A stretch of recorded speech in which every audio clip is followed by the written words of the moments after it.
Apa sih definisinya KDRT? Yang dimaksud dengan KDRT itu seperti apa? Kalau secara singkatan, KDRT itu kan kekerasan dalam Rumah tangga.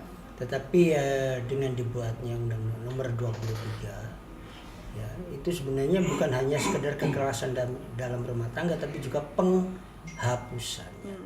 Sesuatu yang dipaksakan itu dimaknai dengan kekerasan. Tidak semua kekerasan itu jadi buruk, tapi yang berlebihan dan menimbulkan ketidaknyamanan ataupun ya orang menjadi menganggap dirinya sebagai korban dalam lingkup rumah tangga. Welcome to Diksi, diskusi bawa inspirasi.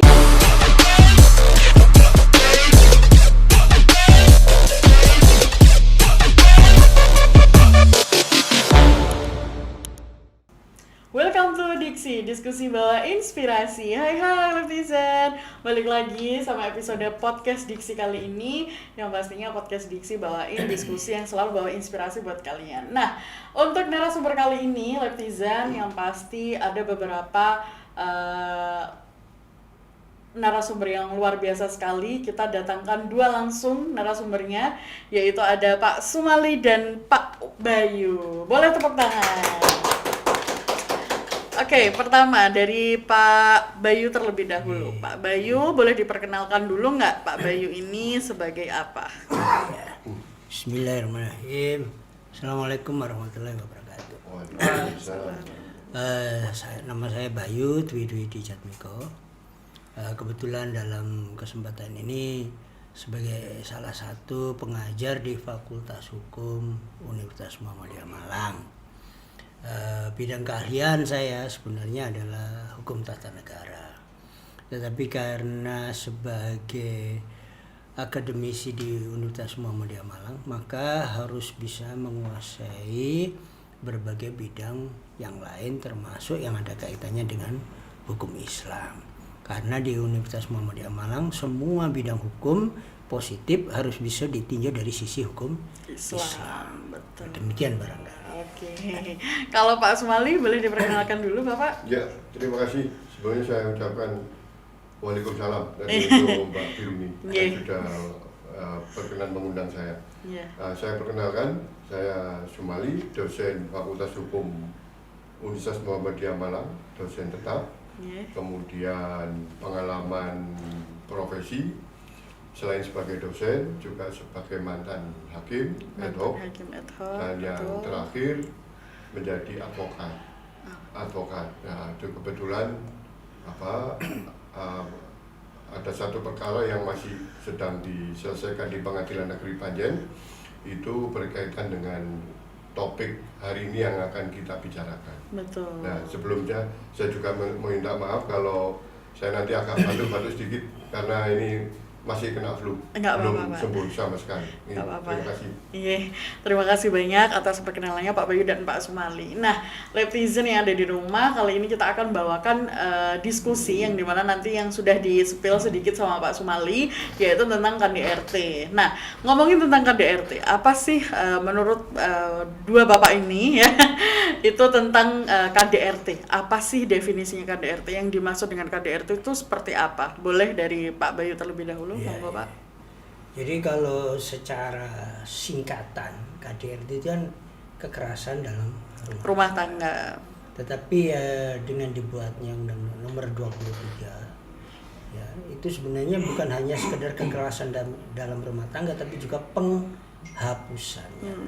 Sehingga kekerasan dalam rumah tangga itu harus dihapuskan. Artinya tidak boleh ada. Kalau dia terpaksa ada, maka ada yang diperbolehkan. Jadi tidak semua kekerasan itu sebenarnya dilarang. Dalam hal-hal tertentu, kekerasan dalam rangka pendidikan masih dibenarkan. Contoh misalnya, kalau dalam ajaran Islam, anak kecil itu kalau sudah usia 7 tahun disuruh sholat, tidak mau sholat, dia boleh dipukul, tapi dengan pukulan tidak menyakitkan. Artinya pukulannya motivasi. Misalnya dia pegang pundaknya, sholat gitu. Tetapi kalau kekerasan dalam arti yang sebagaimana dipahami di dalam hukum positif, kekerasan fisik, kekerasan psikis, kekerasan seksual dan penelantaran dalam rumah tangga. Itu sebenarnya dalam ajaran Islam dia tidak berkesesuaian dengan tujuan pernikahan. Kenapa? Karena tujuan pernikahan itu kan untuk menciptakan kehidupan rumah tangga yang listaskunu ilaiha wa ja'ala bainakum mawaddata warahmah, atau sering disebut dengan istilah sakinah, mawaddah, warahmah, perkawinan yang damai, penuh kasih sayang dan cinta. Sehingga kalau kekerasan itu dilakukan ya seperti misalnya dalam bentuk suka mencela, suka melaknat, suka memaki, menjelek-jelekan, bahkan memukul, tidak punya dasar, itu sebenarnya dalam hukum Islam dilarang, tidak boleh. Hampir sama dengan hukum positif, cuma hukum positif lebih diperjelas dia dengan bahasa yang gamblang, yaitu kekerasan fisik, kekerasan psikis, kekerasan seksual dan penelantaran dalam rumah tangga. Barangkali begitu itu. Oke, itu tadi mungkin yang bisa dijelaskan sama Pak Bayu mengenai definisi KDRT. Kalau dari Pak Sumali sendiri gimana, Pak? Ya, jadi sebelumnya saya ingin ini diskusinya itu punya relevan, signifikan. Karena kalau mengacu kepada ketentuan atau hukum tentang penghapusan kekerasan dalam rumah tangga itu persis 20 tahun.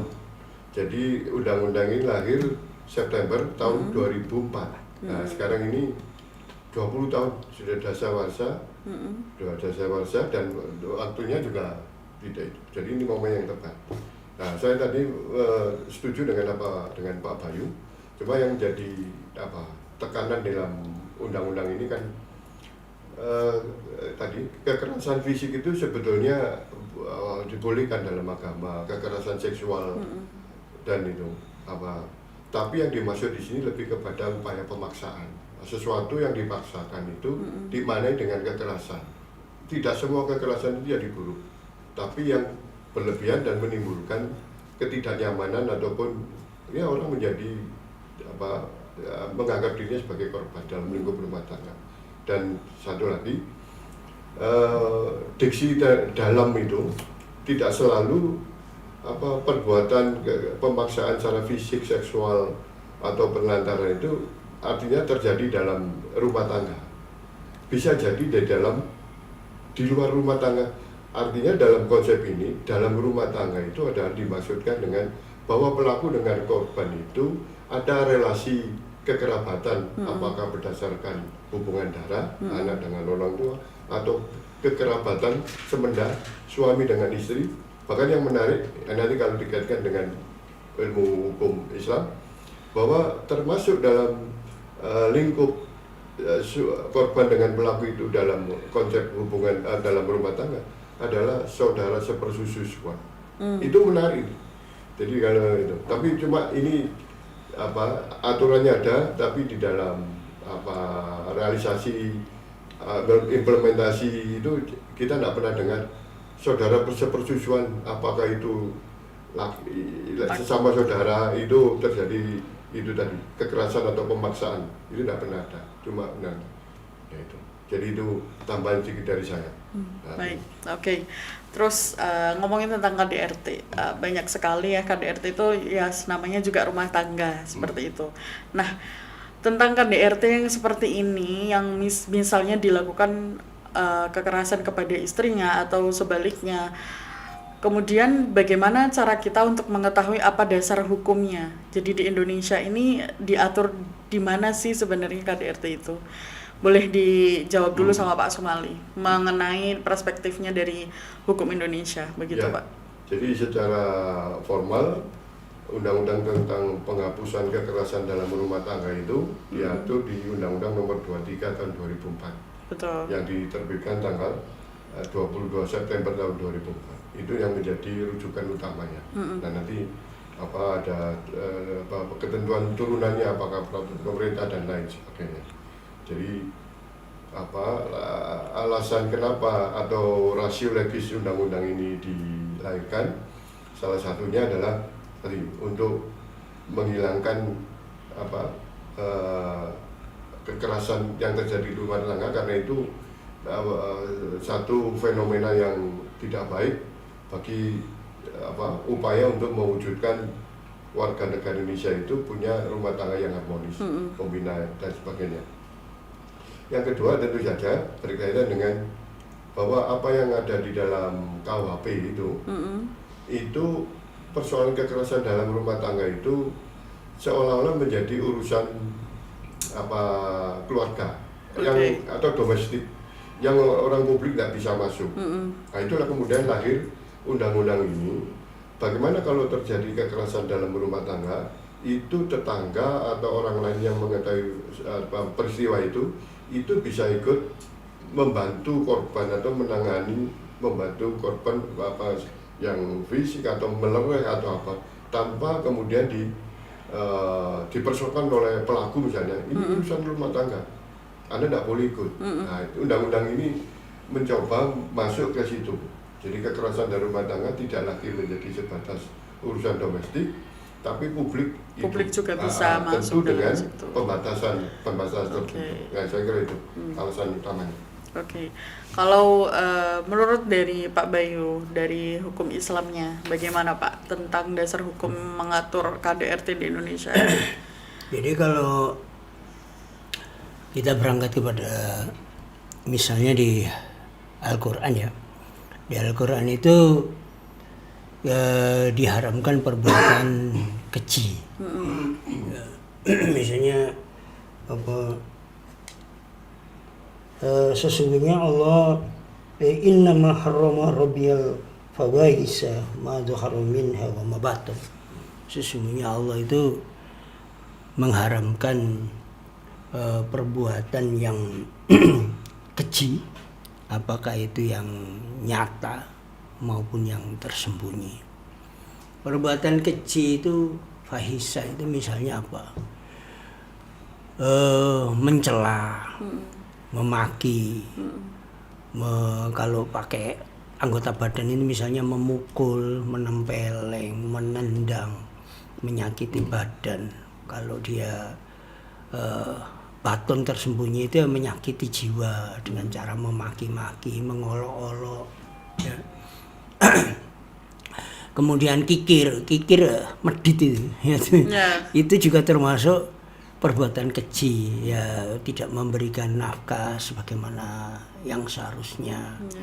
Ya, termasuk kalau dia sebagai suami istri, ya, dia memperlakukan istrinya dengan tidak semestinya, ya, tidak menjadikan istri sebagai sawaladang yang baik, tapi menjadikan istrinya misalnya seperti seorang budak atau seorang, kalau bahasa vulgarnya itu memperlakukan istri seperti seorang, mohon maaf ini, PSK, ya. Betul. Ya. Pekerja seks komersial, ya. Karena dasarnya pernikahan harusnya dengan kasih sayang, bukan dengan kekerasan, perbudakan dan sebagainya. Termasuk dia tidak memberikan pendidikan, mau memberi kesempatan untuk memperdalam agamanya, melaksanakan ajaran agama, berbakti kepada orang tua, ya, tidak memberi kesempatan untuk berbakti kepada kedua orang tua secara seimbang, tidak bisa bergaul dengan tetangganya dengan baik. Itu semua termasuk pengertian keji, fahisha. Ya, sehingga di dalam Islam dia diharamkan. Karena itu perbuatan yang fahisha itu dikategorikan sebagai perbuatan tercela, dia. Perbuatan yang Tidak terpuji, ya. Tercela itu kalau kita pakai pengertian bahasa Indonesia ya bertentangan dengan nilai-nilai moral dan etika. Betul. Kalau dalam Islam ya bertentangan dengan nilai-nilai akhlak, ya. Karena Rasulullah itu diutus innama buisu li utamima makarimal akhlak. Sesungguhnya Aku, kata Rasulullah, diutus untuk memperbaiki atau menyempurnakan akhlak. Kalau umat yang mengaku Nabi Muhammad sebagai panutannya, ya, sebagai Nabi dan Rasul, kemudian melakukan perbuatan ya, yang bertentangan dengan akhlak yang diajarkan oleh Rasulullah, khususnya kepada anggota keluarganya, ya itu masuk pengertian perbuatan keji. Dalam hal ini adalah kekerasan dalam rumah tangga. Nah, cuma persoalannya kadang bagaimana suatu perbuatan itu dikategorikan nantinya sebagai contoh, misalnya ya, penelantaran dalam rumah tangga, tidak memberikan nafkah dengan sebagaimana mestinya, itu tergantung sekali kepada pemahaman. Karena orang tidak semuanya memahami dengan tepat. Ya, ini contoh. Misalnya kewajiban memberi nafkah kalau tidak dilaksanakan penelantaran dalam rumah tangga. Ukurannya apa dia telah memberi nafkah pada seorang anggota keluarganya dengan betul? Contoh misalnya nafkah itu kan nafkah lahir dan batin. Betul. Nafkah lahir misalnya sandang. Ukurannya di mana? Sepanjang sudah memberi, maka sudah dikategorikan telah melaksanakan kewajiban memberi nafkah. Tapi coba kalau misalnya ditanya seorang istri, sandang itu pakaian yang bersih atau kotor? Pakaian yang bersih. Bersih. Sudah disetrika atau belum? Harusnya sudah. Sudah setrika. Tersedia atau masih dicari-cari ya? Tersedia. Tersedia. Berarti kalau ukurannya umum, ya yang penting tersedia. Tapi kalau ukurannya lebih khusus, suami berarti wajib mencuci, wajib setrika, ya, wajib menata di lemari. Kalau ukurannya maksimal. Tapi kalau ukurannya secara umum, yang penting tersedia. Nah, itu kan tergantung pemahaman ya.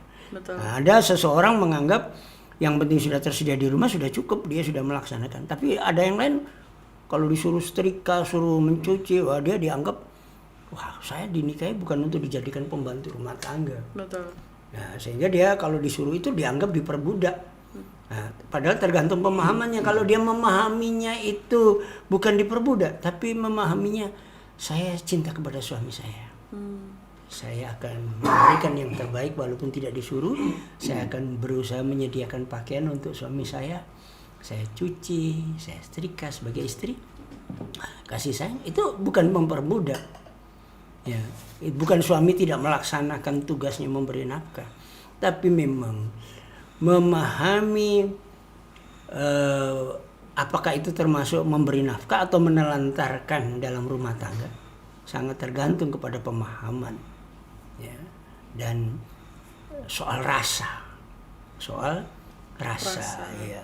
Nah, itu bisa diambil contoh yang lain-lain, termasuk misalnya kekerasan seksual juga begitu. Karena sifat manusia berbeda-beda. Ada yang suka dia mohon maaf ini, dicium dengan halus, lembut. Tapi ada juga ya nyiumnya tidak halus tapi mencuri. Yang penting kena dikit gitu ya. Suami saya romantis. Lebih dari satu kan, bisa membandingkan yang satu dengan yang satu, lebih dari satu. Tapi ada juga yang dengan cara kok tidak berkesan. Saya suka yang agak kelihatan jantan dan kasar. Jadi tergantung dari sudut pemahaman dan rasa. Contoh misalnya kita di Jawa Timur disebut misalnya disebut dengan nama binatang. Mohon maaf, misalnya disebut dengan istilah pedes. Jadi kalau orang yang tidak paham budaya di Jawa Timur itu dimaki-maki. Betul, kasar kan. Kalau di Jawa Timur, pedes tak golek nanti ya kowe. Itu malah kerinduan. Iya. Jadi termasuk begitu. Jadi bisa nanti dikatakan dengan istilah binatang sebagai kekerasan psikis, kekerasan yang menyentuh sisi kejiwaan. Tapi bagi orang tertentu itu tidak menyentuh sisi kejiwaan, itu justru bagian dari keakraban dan kemesraan. Ya, panggilan sayangnya ya Pak. Panggilan sayangnya. Kayak dulu kan ada film apa, monyet cantik dalam bis ya misalnya. Jadi Oke. masih sangat tergantung kepada personnya. Personnya, oke, baik. Jadi menurut Pak Bayu itu sangat tergantung bagaimana personalitas seseorang itu untuk Iya. menanggapi hal tersebut. Iya. Oke. Terus bagaimana sih caranya untuk mencegah KDRT ini, Pak? Karena mungkin kasusnya juga semakin banyak ya. Pak Sumali juga kebetulan memegang kasus tersebut gitu. Nah, bagaimana sih pentingnya untuk menjaga KDRT sejak dini, mencegah KDRT sejak dini gimana Pak? Mungkin bisa dari Pak Sumali terlebih dahulu. Ya, jadi hukum itu dimasukkan ada dua aspek, satu mencegah atau misalnya preventif, dan satunya lagi adalah untuk menindak pelaku yang melanggar ketentuan itu. Nah, tadi sampaikan Pak Bayu, ya, jadi dalam rumah tangga itu, konflik dalam rumah tangga itu sesuatu yang niscaya, ya, sesuatu yang tidak bisa dipungkiri, karena dua hal yang pribadi berbeda, latar belakang pendidikan ataupun itu bisa menimbulkan konflik. Betul. Ya, jadi kalau dalam Al-Quran itu ada istilah nuzus, ya, istri itu durhaka, tidak patuh. Itu pun cara menanggulanginya tentu kalau dalam Al-Quran itu melalui dinasihati. Betul. Ya, itu kalau suami gitu, ya. Yang kedua, kalau dinasihati tidak bisa, pisah ranjang. Itu kalau dalam surat An-Nisa 24 atau berapa itu. Yang ketiga, dipukul. Nah, dipukul itu dalam konteks yang boleh, tapi dalam kaitannya mendidik, tidak menyakiti dan sebagainya. Ya, jadi gagasan seperti itu di dalam undang-undang KDRT ini itu belum nampak, ya. Jadi yang nampak itu ada gini, di pasal 10 undang-undang KDRT itu, siapa sih yang bertanggung jawab terhadap terwujudnya kekerasan dalam rumah tangga itu dihapus. Pasal 10 ini menyatakan pemerintah. Nah, pemerintah itu bagaimana produknya? Di situ hanya disebutkan komunikasi, sosialisasi, tapi akar daripada kekerasan dalam rumah tangga itu tidak disebutkan dalam bentuk apa saja. Ya. Jadi itu satu tanggung jawab pemerintah, hanya sebatas sosialisasi. Padahal pemerintah itu dalam arti representasi sebagai negara, dia punya kewajiban sebagaimana kaitannya dengan kewajiban pemerintah dalam artian seluruhnya, bagaimana negara itu mencerdaskan kehidupan bangsa, bagaimana memakmurkan, mencapai keadilan. Itu sesungguhnya bagian dari upaya untuk mencegah, karena kekerasan dalam rumah tangga itu bisa karena faktor pendidikan, bisa karena faktor ekonomi, bisa karena faktor sosial yang lain. Jadi ini kalau mau menghapus ini, maka pemerintah itu tidak cukup, ini kritik terhadap undang-undang ini, tidak cukup banyak sosialisasi dan penyuluhan, tapi lebih kepada aspek-aspek bahwa kekerasan dalam rumah tangga itu disebabkan oleh faktor yang lain. Itu pencegahan. Yang kedua, penindakan. Nah, di undang-undang ini penindakannya itu hanya dua, satu pidana, dua denda. Oke. Nah, ini ya. Jadi seolah-olah pidana itu menjadi instrumen utama. Kalau perbuatannya ini pelakunya orang miskin, masa didenda? Ini mesti pidana. Yang kedua, kalau denda, siapa yang berhak memperoleh denda itu? Dalam hukum pidana, denda itu masuk ke kas negara. Di undang-undang tidak ada bahwa denda itu harusnya masuk ke korban. Itu. Jadi itu kritik. Yang ketiga tentunya, kalau penindakan, maka ada alternatif lain. Upaya supaya tidak menjerahkan pelaku maupun tidak itu, misalnya alternatif kerja sosial atau yang dalam Al-Quran itu pada saat di surat Bapak Al-Mumtahanah itu, kalau ada orang suami itu bersumpah bahwa istrinya itu tidak cocok lagi sebagai istrinya, lebih seperti ibunya, dalam bahasa Quran itu zihar ya. Nah itu bentuk daripada kekerasan itu, perbuatan tidak menyenangkan atau secara psikis itu membuat perempuan ini, aku ini statusnya bagaimana, dicerai apa? Tapi suamiku kalau menganggap seperti ibuku, saya tidak pernah dapat nafkah batin dan lain-lain. Nah, apa sanksi bagi pelaku ini? Satu, dia wajib memerdekakan budak. Ya, kalau dia tidak mampu, alternatifnya dia harus berpuasa 60 hari berturut. Kalau dia tidak mampu, maka dia memberi makan 60 orang miskin. Jadi bukan pidana, tapi ini bagian untuk perbaikan ini kualitas akhlaknya ya diri, dan juga untuk orang lain. Nah, undang-undang KDRT itu tidak ada seperti itu ya. Dan sampai sekarang menurut Komnas HAM itu ini angka terlalu tinggi apa tidak di Indonesia itu tahun 2003 terakhir itu katanya turun 2.800 sekian itu kasus yang terjadi di Indonesia dibanding tahun sebelumnya 500 itu. Tapi apakah korelasinya ini kaitannya dengan pemerintah ataukah justru di dalam undang-undang ini juga menyatakan masyarakat itu juga perlu berpartisipasi di dalam itu, seperti apakah organisasi ya, Muhammadiyah, NU dan sebagainya, ataukah bagian dari individu-individu yang punya kepedulian terhadap ini, gitu ya. Jadi banyak hal yang saya kira di dalam perspektif undang-undang ini itu belum menyentuh akar persoalan. Misalnya apa sih detailnya perbuatan kekerasan fisik yang itu dikategorikan pidana. Di Singapura itu hukuman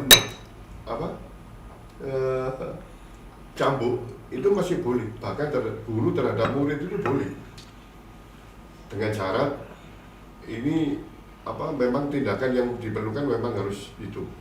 Kemudian dikonsultasikan dengan lembaga sekolah siapa yang memang pantas apa enggak anak ini.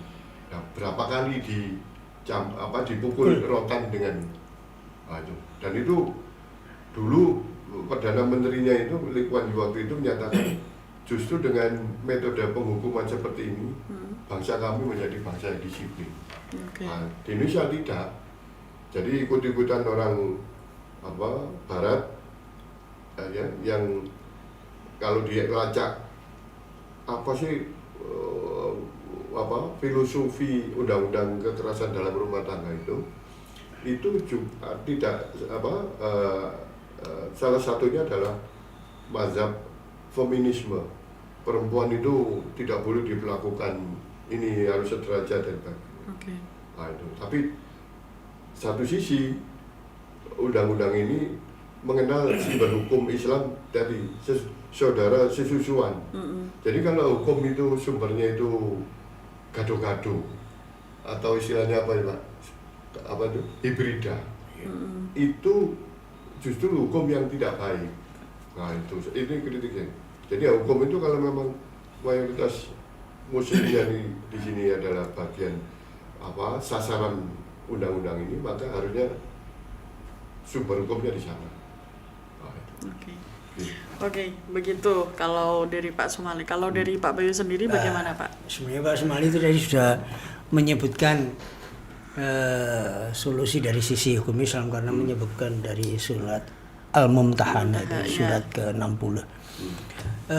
Sebenarnya kalau kita melihat dari sisi pencegahan terus menanggapi pada saat pelaksanaan, kemudian menyikapi perbuatannya, kemudian sesudah perbuatan itu dilakukan, bahkan perbaikan kedepannya itu bisa di-cover di insya Allah di surat At-Taghabun ya, surat 64 itu ayat ke-14. A'udzubillahi minasyaitonirrajim. Bismillahirrahmanirrahim. ya ayyuhalladzina amanu inna min azwajikum wa auladikum aduwwul lakum fahdaruhum wa in ta'fu wa tasfahu wa taghfiru fa innallaha ghafurur rahim. Hei orang-orang yang beriman, ya. Sesungguhnya ada di antara, di situ pakai azwaja tapi diterjemahkan istri, padahal sebenarnya itu bisa juga berarti suami, ya, karena azwaja itu pasangan artinya. Di antara pasangan-pasangan dalam perkawinan itu dan anak-anakmu, ya, yang menjadi musuh bagimu. Jadi ada, bukan seluruhnya, ya. Ada di antara pasangan-pasangan dalam perkawinanmu dan anak-anakmu itu yang menjadi musuh bagimu. Karena itu berhati-hatilah.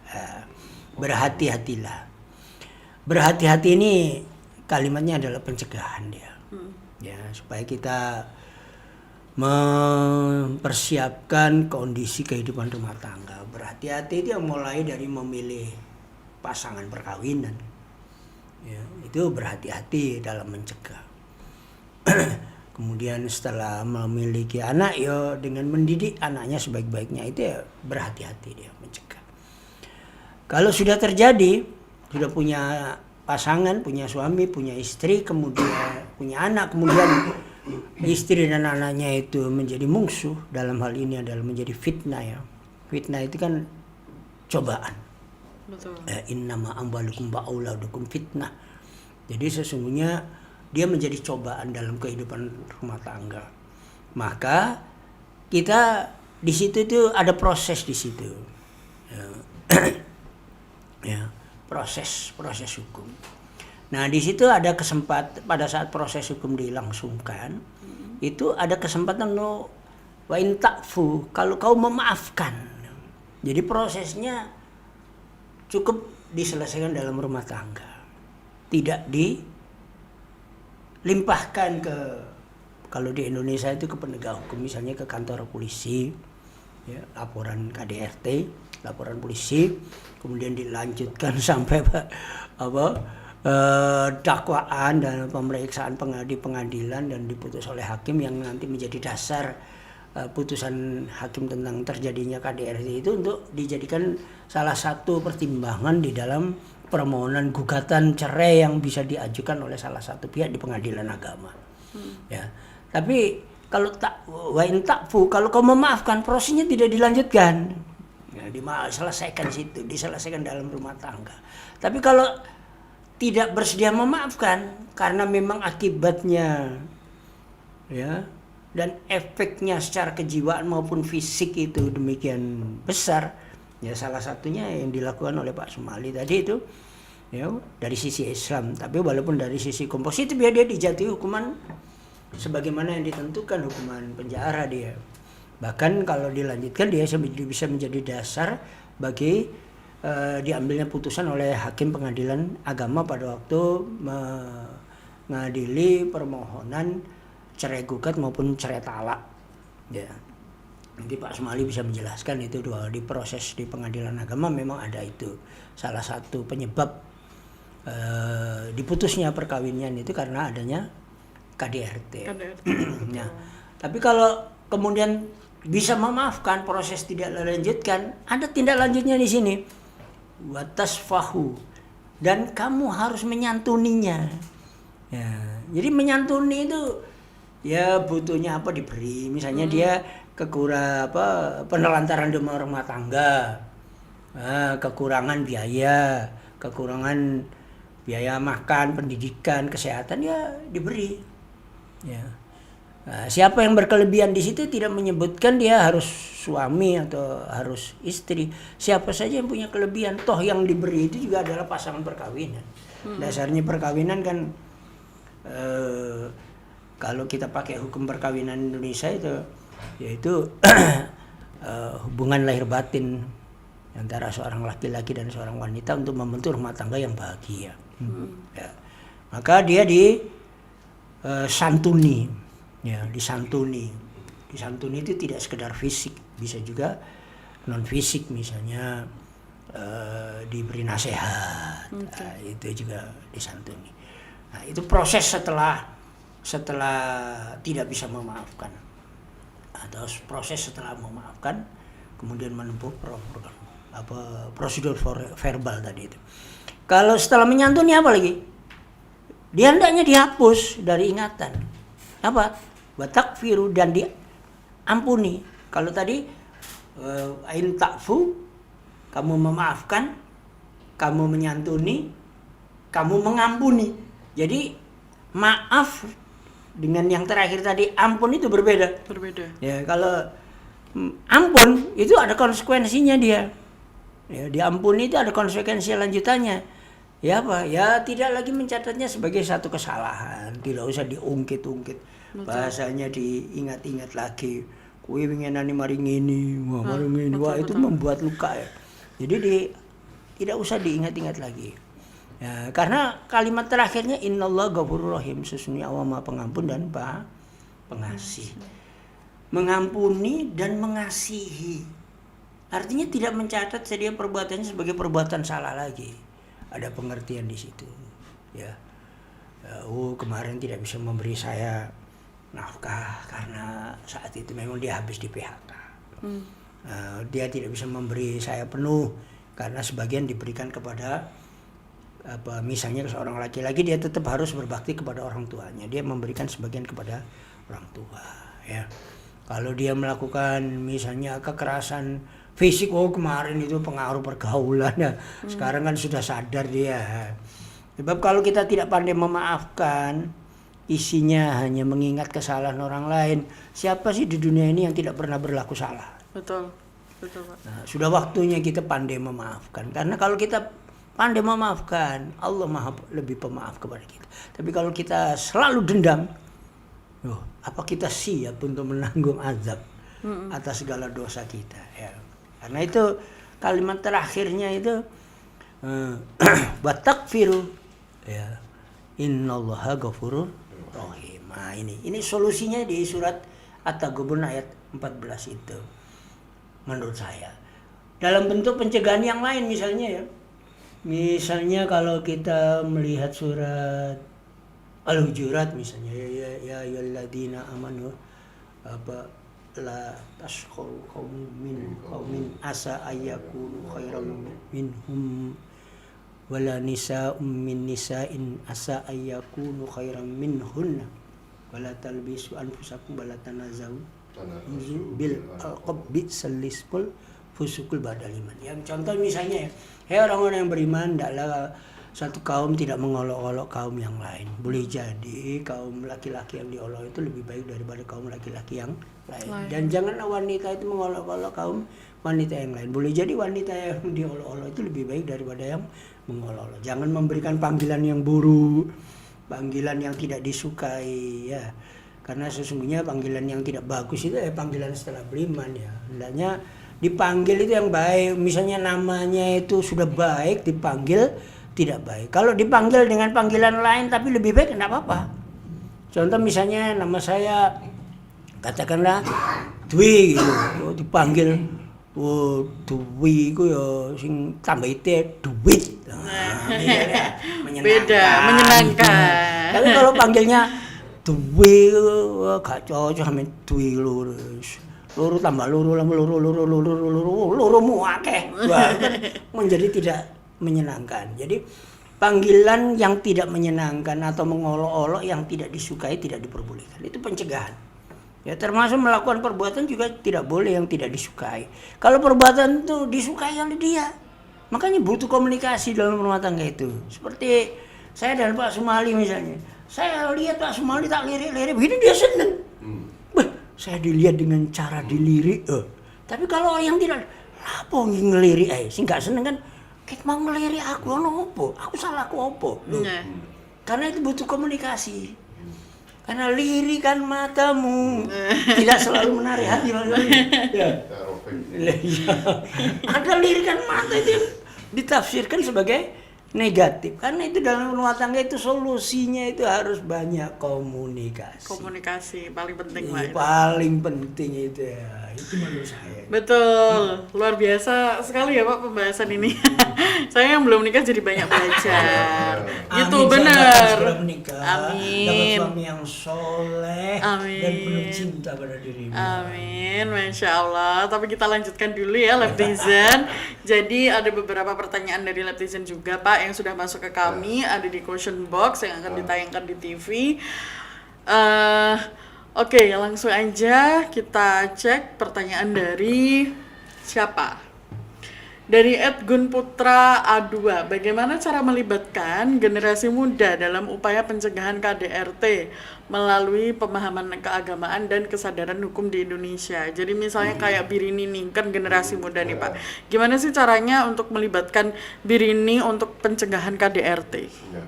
Boleh dijawab dulu sama Pak Sumali, monggo. Ya. Jadi gini, tadi konsep tentang konflik dalam rumah tangga itu adalah sesuatu yang niscaya, karena itu bagian dari ujian dari Allah bagaimana mengelola suatu rumah tangga. Bahkan dalam kitab suci ditunjukkan jangankan hanya manusia biasa, sekelas Nabi pun pernah konflik. Ya. Nabi Nuh itu istrinya durhaka, Nabi Lut istrinya durhaka. Kurang hebat apa Nabi itu? Betul. Nah, Nabi Nuh dengan anaknya juga enggak gitu. Tapi ada juga yang bisa mengolah. Jadi persoalannya begini, memahami bahwa persoalan di dalam rumah tangga itu sesuatu yang tidak mungkin dihilangkan sama sekali. Jadi istilahnya itu seharusnya bukan penghapus. Kalau saya pengelolaan konflik di dalam rumah tangga itu yang menjadi itu tadi, ya. Tadi yang dibacakan Pak Bay itu surat At-Taghabun itu menegaskan bahwa dan kalau yang namanya istri yang katanya dicintai itu kalau waktu bulan madu, ya bulan madu ya Pak. Jadi habis kawin bulan-bulan itu penuh madu. Oh, madu manis, itu manis gitu. masih manis. Tapi kalau sudah lewat itu tidak madu lagi gitu ya. Nah, itu ada racun, ada apa. Nah, itu bagaimana itu kalau itu dikelola. Jadi nanti kalau namanya ini secara logika penghapusan dalam rumah tangga, apa cara yang paling efektif? Tidak menikah. Okay. Karena kalau Anda tidak menikah, Anda tidak akan pernah melakukan kekerasan. dalam rumah tangga. Karena Anda tidak punya suami, tidak istri, tidak punya anak. Nah itu solusi seperti ini itu juga digaungkan oleh kaum komunis atau ya ini ateis apa itu. Dulu Presiden Amerika itu kalau tidak salah setelah Bill Clinton atau apa itu, kalau ingin menurunkan angka penduduk KB, maka Anda jangan menikah dengan lawan jenis, nikahlah dengan sesama jenis. Anda tidak akan punya keturunan. Nah, itu salah. Jadi gagasan itu, jadi harusnya itu. Bahkan kalau gagasan kekerasan fisik, kekerasan psikis itu yang yang paling berbahaya nanti adalah ini Presiden Jokowi yang juga disebut dengan istilah Bapak Mulyono. Setelah besok tanggal 20 ini lengser, dia Pak Jokowi itu bisa dikenakan pasal KDRT kalau itu dianggap sebagai kekerasan. Apa? Memaksa anaknya yang belum berusia 40 tahun itu menjadi wakil presiden. Padahal anaknya ini dulu tidak bercita-cita jadi pejabat, saya ingin jadi pengusaha. Dan itu karena tidak dipersiapkan, dia tidak punya pemikiran nanti saya jadi bisa. Maka dia bikin akun yang isinya hujatan, itu cacian dan sebagainya. Itu kalau mau jujur dengan undang-undang KDRT penghapusan, artinya nanti pengelolaan bagaimana itu dikelola. Nah, pelibatan generasi muda itu melalui diberikan akses oleh negara, oleh pemerintah untuk menjadi bagaimana menjadi orang-orang yang beriman dan bertakwa. Nah, itu karena itu paling tidak ada menurut saya itu kuncinya. Kalau orang semua tadi tugas Nabi itu adalah untuk menjadikan manusia berperilaku yang baik, itu kunci utamanya. Itu tugas negara dan generasi muda itu bagaimana itu didesain di mindsetnya itu bagaimana menjadi orang yang berakhlak baik, bukan disibukkan dengan Anda kalau mau sukses ukurannya harus sarjana, harus mencari dapat pekerjaan yang baik dan sebagainya. Tapi kalau konsepnya itu menjadi hamba-hamba yang bertakwa, itu insya Allah rezeki itu akan datang mengalir dari Allah. Wa may yattaqillaha yaj'al lahu makhraja wa yarzuqhu min haitsu la yahtasib. Orang-orang yang bertakwa, apakah itu pemuda maka orang tua apa itu? Kalau bertakwa akan dimudahkan urusannya, dibuka jalan keluar urusannya dan diberi rezeki yang tidak sangka-sangka. Nah itu, jadi sekali lagi faktor agama, faktor pendidikan etika itu menjadi bagian penting untuk disosialisasikan dan generasi muda perlu dilibatkan, ya. Melalui seperti ini, Anda ini kan sudah ikut itu gerakan itu. Nah itu saya kira jawabannya. Oke, dari Pak Bayu. Jadi kalau saya pelaku KDRT itu kan tidak melulu orang tua, tapi juga bisa anak-anak. Ya, seperti pernah kita dengar itu ada seorang cucu yang masih usia remaja menganiaya, membunuh neneknya dan sebagainya itu. Jadi pelaku KDRT itu tidak melulu orang tua, tapi juga bisa anak muda. Karena itu kalau saya ingin diminta untuk memberi solusi, ya solusinya seperti apa yang menjadi kebiasaan anak muda sekarang. Nah, kebiasaan anak muda sekarang itu kan suka dengan perkembangan teknologi digital ya. Teknologi digital. Kenapa saya mencoba dengan melihat dari sisi kemampuan teknologi digital ya? Walaupun nanti misalnya bisa menggunakan TikTok, Instagram, Facebook atau aplikasi-aplikasi yang lain, YouTube misalnya, atau yang pada dasarnya dia tiap hari dipegang oleh anak-anak muda itu ya. Seperti game misalnya, game itu sudah waktunya. Kalau game kan biasanya berkelahi atau yang perang-perangan atau apa, itu diselipi kata-kata misalnya, ditambah ya tidak boleh memukul, kasihan dia menjerit. Gitu. Karena dia begitu, memang kita masuknya melalui teknologi digital yang sekarang menjadi kehidupan anak muda. Kenapa kok saya melalui digital ya? Ini saya berangkat dari surat Al-Baqarah ayat 30, 31, 32 itu. A'udzubillahi minasyaitonir rajim. Qala rabbuka lil malaikati inni ja'ilun fil ardi khalifah. Qalu atajalu fiha may yufsidu fiha wa yasfikud dima wa nahnu nusabbihu bihamdika wa nuqaddisu lak. Qala inni a'lamu ma la ta'lamun. Jadi, dan ingatlah ketika Tuhanmu berfirman kepada sekalian malaikat bahwa sesungguhnya aku akan menjadikan khalifah. Ya. Bukan dong, Pak. Di muka bumi.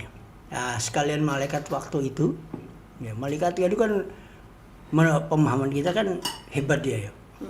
Hebatnya apa? Tidak pernah berbuat dosa. Betul. Ya, kemudian dia selalu taat kepada Allah. Dia punya kemampuan yang hebat, misalnya kalau terbang dengan kecepatan yang sangat tinggi dari satu tempat ke tempat lain, tidak bisa kita lihat dan sebagainya. Kesannya kan dia kalau zaman sekarang itu, hebat dia bisa mengetahui peristiwa terdahulu.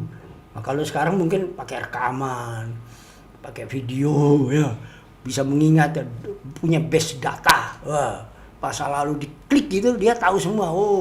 Kecepatan mengirimkan datanya kan 1000 sampai 1000 tahun kecepatan kita ya, mengirim data yang telah direkam oleh malaikat dikirimkan ke dilaporkan kepada Allah kan 1000 sampai 50.000 tahun kecepatannya itu pengiriman data. Nah, kemudian malaikat yang serba hebat itu protes pada waktu akan dibuat manusia sebagai khalifah fil ardi, pemimpin di muka bumi. Qalu ataj'alu fiha ma yufsidu fiha. Apakah kau akan menjadikan manusia yang akan banyak membuat kerusakan di muka bumi?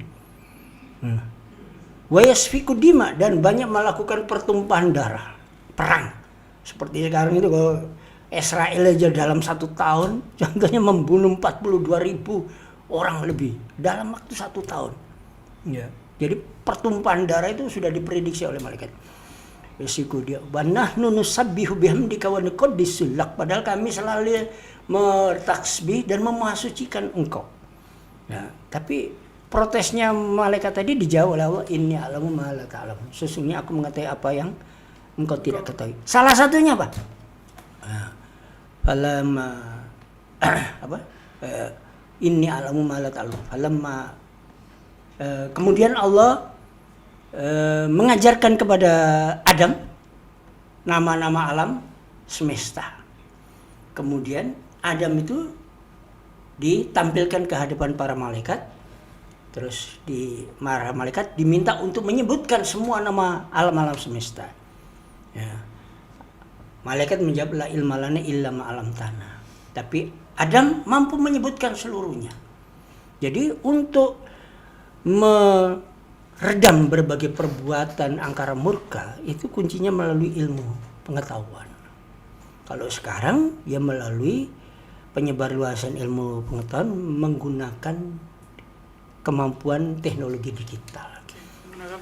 Kemampuan Adam ambi asma'ihim itu sekarang disebut dengan big data, ya, penguasaan big data. Dengan penguasaan big data itu Adam bisa menyebutkan apa saja yang ditanyakan. Kalau sekarang kita menggunakan misalnya katakanlah salah satunya misalnya TikTok, kan menarik anak-anak itu ya disebutkan. Contoh digambarkan misalnya memaki-maki itu tidak bagus. Banyak perbuatan viral yang tidak disadari oleh anak-anak diunggah ternyata menjadi alat untuk menjerat mereka, ditangkap, tawuran massal, ya berkelahi membawa. Itu bagaimana mencegahnya? Mencegahnya menggunakan teknologi digital itu. Ya. Saya kira banyak anak-anak muda sekarang kalau membuat video itu tidak betul waktu lama kan? Betul. Tidak lama, itu paling 5 menit sudah jadi satu. Nah, sudah waktunya diunggah itu. Apalagi kalau anak-anak yang pasif itu, gamenya itu yang pakai kata-kata itu loh. Apa namanya? Craft, tahu apa itu? Apa Pak? Kata-kata. Ya, yang gamenya cuma apa? Bercerita tentang kemana saja dia, terus si anak kecil itu cuma mendengarkan saja gini. Nah, dia si pemilik aplikasi bercerita banyak kegiatan di situ. Nah, kenapa kok tidak di aplikasi game itu ditambahi di sisi ajaran-ajaran tentang agama Islam atau kalau dalam topik ini adalah pemberantasan KDRT. Karena kalau game kita itu isinya hanya berkelahi. Tidak diselipi nilai-nilai berkelahi itu tidak bagus. So, dia menganggap berkelahi bagus karena di game itu berkelahi tidak apa-apa, tembak-tembakan, rebutan, sudah waktunya sebuah kita normal. Iya, dianggap berkelahi itu biasa. Mainan. Iya betul. Nanti kalau dipukul apa ditembak dia mati, kan hidup lagi. Itu tanpa disadari di alam bawah sadar anak-anak ditanamkan sifat kejam, sifat tidak peduli dengan penderitaan orang lain, sifat individualistis, sifat mengejar prestasi tanpa memperdulikan penderitaan orang lain. Sudah waktunya game kita itu diselipi nilai-nilai ajaran etika dan moral. Kalau tidak boleh dikatakan ajaran agama Islam murni, paling tidak nilai-nilai etika dan moral. Contoh tolong menolong, saling menghargai, saling menghormati, saling bertegur sapa, ya. Itu kan ajaran-ajaran kita yang bagus sebenarnya di masa lalu. Tapi sekarang coba di kampung aja jarang yang ketemu dia bertegur sapa. Padahal itu adalah kelebihan kita dulu. Ya. Di negara lain sudah meniru menerapkan saling bertegur sapa, kita malah jarang bertegur Bertegur sapa, betul. ketemu di lift aja gak kenal, diem aja, padahal itu dosennya tahu-tahu Iya. satu kamu bertegur sapa. Sudah waktunya dah. Assalamualaikum. Kenal tidak kenal, ya, menyebarluaskan salam itu kan kepada orang yang dikenal dan tidak Tidak dikenal. di lift sama-sama lu nyaprut di sini. Lah, kalau di alam kenyataan aja sulit, ya, dia tertarik dengan digital, ya maksudnya lewat digital menyebarkan ajaran itu. Ya, siapa tahu ajaran Islam itu kemudian masuk ke dalam dirinya. Coba apa itu? Silaturahim melancarkan rezeki. Betul. Silaturahim itu kan jalinan kasih sayang. Siapa tahu dengan Assalamualaikum, selamat pagi, terus ditanya dia, kuliah di mana? Di Fakultas Hukum UMM. Kenapa masuk situ? Wah, saya dengar itu alumninya banyak yang jadi pengacara. Nah, orang yang tidak terlibat dan tanya jawab, dengarkan kata-kata itu. Wih, saya juga mau masuk Fakultas Hukum, alumninya banyak yang jadi pengacara. Loh. Jadi tegur sapa itu ternyata membuka potensi rezeki, termasuk bisa melakukan pencegahan seperti ini. Teknologi digital harus mulai digunakan untuk melakukan ini. Baik, Ya, oke. karena permainan masa lalu sudah tidak dikenal. Ya. Permainan masa lalu tidak bisa dikenal. Iya, tidak dikenal lagi, misalnya engklek, baksodor, Baksodor. egrang, Victor, apa Udah lagi nggak kan? ada, Pak. Itu sekarang sudah berbasis secara online. Lah, kan sulit Kita ya. gerakkan tangan aja, mereka sudah bisa bermain enggrang online Jadi gitu. bisa ya dengan menggunakan digital kan bisa ya? Bisa. Nah, ya, menurut saya. Oke, netizen, mungkin itu pertanyaan yang banyak Pertama. kita diskusikan bersama bapak-bapak yang luar biasa ini. Ada Pak Bayu dan ada Pak Sumali. Oke, satu kata mungkin Pak Bayu atau Pak Sumali. Pak Bayu, mengenai satu kata tentang harmonisnya rumah tangga. Harmonis rumah tangga harus pandai saling berkasih dan bersayang. Oh, itu jadi banyak kata ya Pak. Ya Iya. mungkin satu kalimat itu ya. Oke, harus pandai berkasih dan bersayang. Kalau dari Pak Sumali gimana Pak Sumali? Memahami kekurangan satu sama lain. Oke, memahami kekurangan satu sama lain dan harus pandai berkasih dan kasih sayangnya harus lebih banyak begitu ya Pak ya. Oke, mungkin itu yang bisa jadi pesan untuk saya juga karena saya juga belum married ya. Jadi mungkin kita bisa banyak berdiskusi hari ini, itu bisa membawakan inspirasi buat netizen yang ada di rumah tentang bahayanya bagaimana KDRT, tentang dasar hukumnya bagaimana KDRT menurut hukum Islam dengan hukum Indonesia. Nah, oke, sebab itu kita sudah selesai. Terima kasih Pak Bayu, terima kasih Pak Sumali atas waktunya bisa berdiskusi bersama kami di podcast Diksi Diskusi Bawa Inspirasi. Bye bye. Assalamualaikum warahmatullahi wabarakatuh.